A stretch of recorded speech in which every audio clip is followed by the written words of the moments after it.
So there's like orgasm, and then there's completely losing your mind and leaving the planet and being gone and having all your stories and all your blocks and everything completely gone. And so that's what I've been guiding people through. At the time, it was ultimate sexual pleasure. And then once I learned hypnotherapy and I started learning more about, you know, the therapeutic aspects and the hypnosis, I realized that the state of orgasm is a profound state of trance, like the most profound state of trance.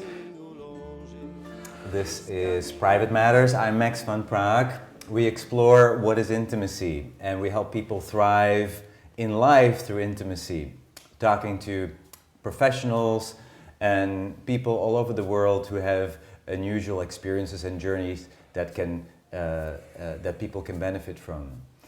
Today's show is about sexual healing, and this is a couple that has a very, very special message. I'm talking today to Ben and Jen Rody. Welcome to the show. Thank you for having us. Yes, and you two are in a marriage. You met 6 months ago, and you got married 5 months ago. Yes. And you are doing healing work, and a lot of people go to a therapist and talk about their problems, but this is not how you help people with issues around sexuality. Right. You actually do hands-on healing work, especially with women. Absolutely. Yeah, we always, when somebody starts to get too into their story in a session, we say we're not talk therapy. we work through the body. You do. Right. You work through the body, and you work with the G-spot. Yes. Yeah. So there's a book by Peter Levine called Waking the Tiger. It's one of the best books on healing trauma. I know. And in the book, he says, he talks about how in Western society, our mode of working with trauma is talk therapy, and we just talk about our problems for 50 years, and he says that that's a wholly inadequate way of doing it. The mind is only half the equation. And so we work with the body at the same time as we work with the mind and the energetic body. So we do what we call somatic sex re-education. The sex education we got growing up was all about you shouldn't have sex because you're going to get genital warts or you're going to have a baby, and either way you're going to ruin the rest of your life. Sex is bad. Yeah, or if you were Catholic like I was, it was just abstinence, basically, is the way. So we've forced our body to shut down our sexual pleasure, and in the sexological bodywork field we call it the genital hole, where we think we feel our genitals, but we have no idea how much sensation we really can feel. And so we re-educate the somatic body to be able to feel sensations that we never knew were possible. We're educated on what not to do, but we're not educated on things like how to build intimacy, or how to turn your partner on, or most people don't realize that there are 3 different styles of sex. I didn't realize this until 6 months ago. Did you know that? I had no idea. Yeah, so there are 3 main different types of sex. Most people dabble a little bit maybe in all 3, but most people favor one. And so there's partner engagement, there's erotic trance, and then there's role play. And Ben, do you want to talk a little bit about those? So in partner engagement, that's where you're face to face, looking in each other's eyes, feeling each other, loving each other. It's like if you think about like a love scene in a movie where like the ones that are just turning you on, like because they're just so connected, passionate. That's partner engagement. Erotic trance is very much in your own body. It's kind of a sexual meditation. So it's you're very much with your partner, but at the same time you might very much be in your own body. Eyes might be closed for part of the time, and you're just feeling the sensations. So it's the reason why it's good to know the different styles is that if one of the people in a relationship is partner engagement and the other one's erotic trance, and this is very common, then the partner engagement is trying to connect and he's trying to kiss her, and she wants to be in her body, and she's like, why are you distracting me? And he thinks, oh, she doesn't love me, she's trying to disconnect from me. She may be ready to climax and getting in her body and closing her eyes, and he's going, why is she disconnecting? And or really, vice she's versa. just in her body. She's just fully connected with her body. And so like one of them isn't better than the other. You know, if he's thinking, like, so, like that was actually our relationship. I was partner engagement, she was erotic trance. And so I said, okay, perfect time for me to work on my erotic trance. Because sexual mastery really comes from mastering all three of them. All three styles. All three. And the role play is that third one, yeah. And we all know what role play is, but there's also more to it. Like role play isn't just, you know, I'm the teacher and you're the student and playing a role. It could be, you know, sex in public. It could be sex, you know, in the backyard. It could be just like something that out of the ordinary, in the bed kind of sex. Anything that gets your body, you know, gets your sensations going. And so role play can be, and it is some people's primary sex preference, but not typically. But that can be a really great thing for couples to throw in. For instance, if they are dabbling with. If one is erotic trance and one is partner engagement and they can't meet in the middle on that for a while, sometimes just throwing in a role play in the mix to mix things up can be really healing. It's very important to experiment with all three of them. Yeah. And I mean, one of the benefits to erotic trance is that we are disconnected from our bodies. And so when we're in our bodies and like focused doing that meditation on our bodies, like that man's never going to be impotent in his life. Right. Men are used to being, typically most men are used to being, you know, visually stimulated, or they want some kind of external stimulation. Not all men, but it's a really common one. And so sometimes when they're not getting that, they may not be able to stay hard. And that's, it's everything's in the mind. Sex is in the mind is what comes up over and over again. You know, orgasm's in the mind. You know, our bodies aren't broken. Our bodies are perfect. Our bodies are capable. Our minds are what is healing. And once that's accessed, everything changes. Yeah, every woman has the same equipment.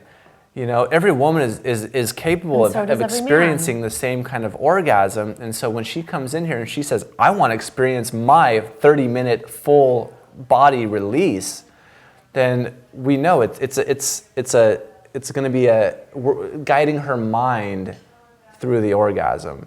So we're taking her mind where she needs to be. So one thing that really has been bothering me about our society recently is that, like in the new DSM that just came out, we have all kinds of new disorders.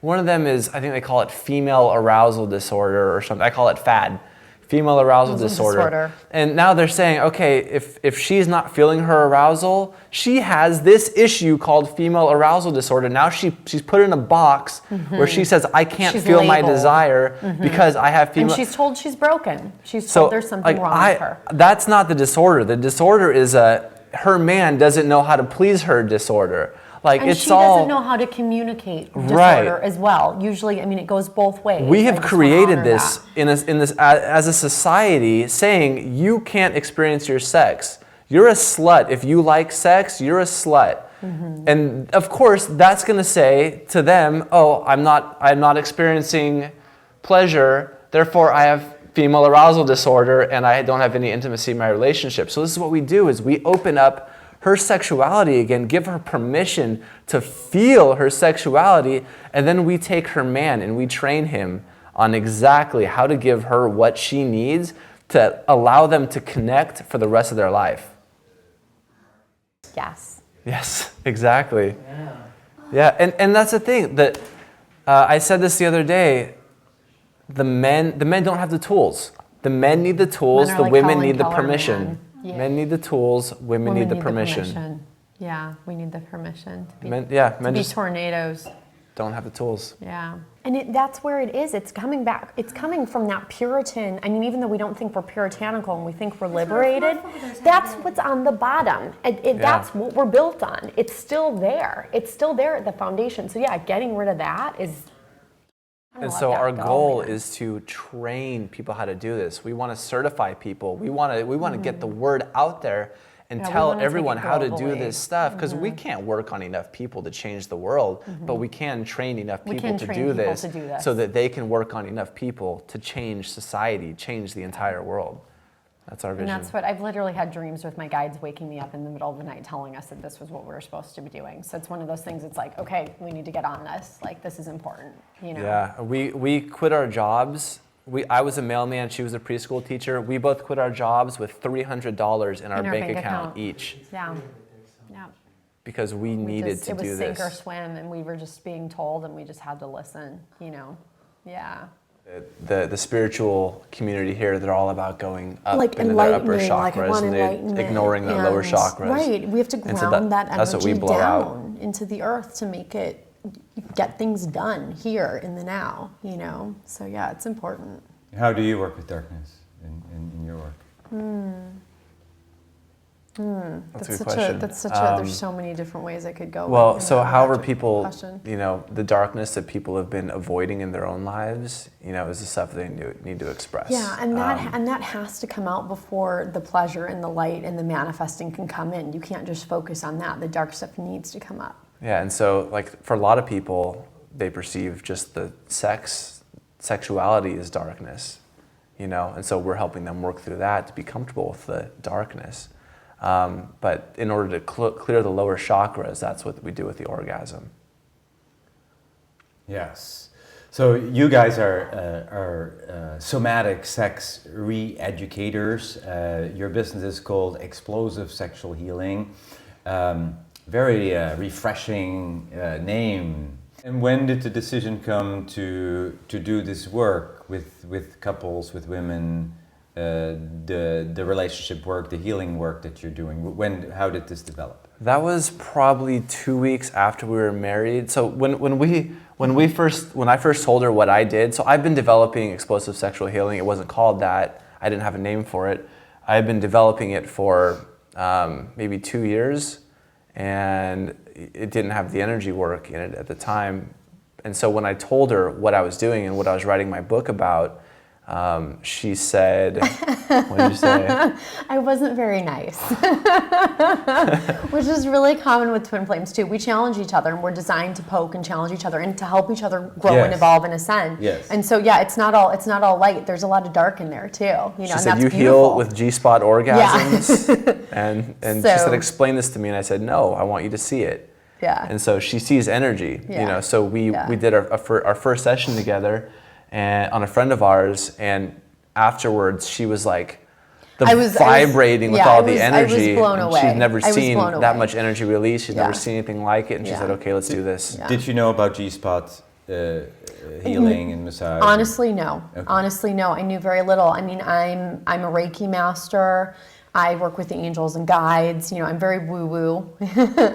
And so for me, when he first started talking to me, you know, and I do healing, I do hands-off healing, I do distance healing, and I was like, I can heal people without even touching them. Why do you need to use this?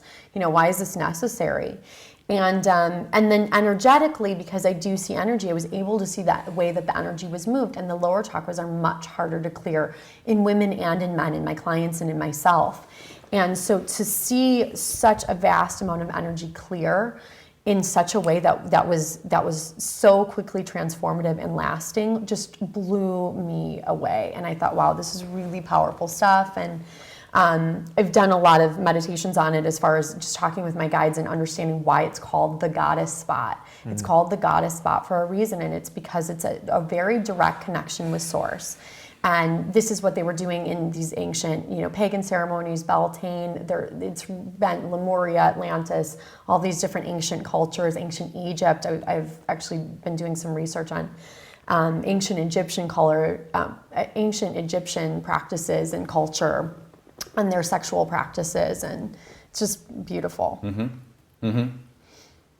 So you started working on with friends, and you said, "Well, great, this is what we're going to do. Right. We're going to do this together. Right. It wouldn't work as well if you did it alone. It wouldn't work as well as you did it alone. It's really holding it together. We amplify each other's energy. Where you're focusing right now is healing women who are either single or in a committed relationship. Right. You'd rather see them by themselves, with the permission of the partner. Absolutely. And then do this work on them, on their G-spot, and then and then handing them back to the partner Right. as the woman is more open and more available for deep sexual experience. Yeah. And often husbands are sending their wives in saying, please help, you know. And Yeah, because there's a story that they have around their relationship. You know, the sex has been a certain way for, 15 years or, 1 year. It doesn't matter. There's a story, and that story gets stuck unless an outside force acts on it, Yes. And so having the boyfriend or husband there in the initial sessions, that story is still going to be there, and she's not allowed to have a new story. So we leave him out of it for a while. We work with her and leave him out of it, and then if he wants to, if she wants him to, after we open her up, after a few sessions and she's completely opened up, her sexuality is glowing, everything's moving, then we can bring It's just him in pleasure and at that show point. him how we do what we do so that he can give this to her for the rest of their lives. Yeah, because I was just going to ask you, if I was the husband, I would say, hey Ben, teach me how to Right, heal my woman. exactly, Yeah, since exactly. you're the expert, teach me how to do it on her. Yeah. And if I said, well, I don't want to hand her off to you, why don't we take a session together and you show or you explain, and then we'll go home and we'll do the homework. Would you have that flexibility? It is not your favorite scenario, but would you do it? If somebody asked you that, and they said, "Well, I don't want you to do the sexual healing work on my woman." So I can train him. I can train him to work with her, and then he can go home and try it with her if he doesn't want me to do that. Yeah, of course. Yes. Yeah, and I work with single men. I've actually trained more women how to do this than men. Yeah. Sure. Yeah, I mean, women are like, yeah, what is this amazing It's thing so that I can do with my body? empowering. Yeah. And that straight women that want to learn how to do this everyone's interested. Yeah. How can people find you? We have a website at www.explosivesexualhealing.com. Good luck not remembering that one. That's why we got it. It has the phone number people can call. Yeah, there's all kinds of Yes. contact info. And so the first step would be we do a free 30-minute strategy session where they call, and we really like to make sure that we're connected with our clients and make sure that we're a good fit. So we're interviewing them while they're interviewing us, and to make sure this is going to be a partnership. And so it's a 30-minute strategy session where they tell us exactly what they need, and we tell them how we're going to get them there. Great. Thank you so much for being here, for doing what you're doing. This was Private Matters. I'm Max van Praag. Here we explore what is intimacy, and we help people thrive all over the world in their intimate relationships. Thank you for watching. We'll be back with more. Até o dia que vou voltar. Porn's intention is not to educate. It's not intended to be educational, but it's become that because we don't have proper sex education. So men are using it for that, understandably so, but they're getting misinformation.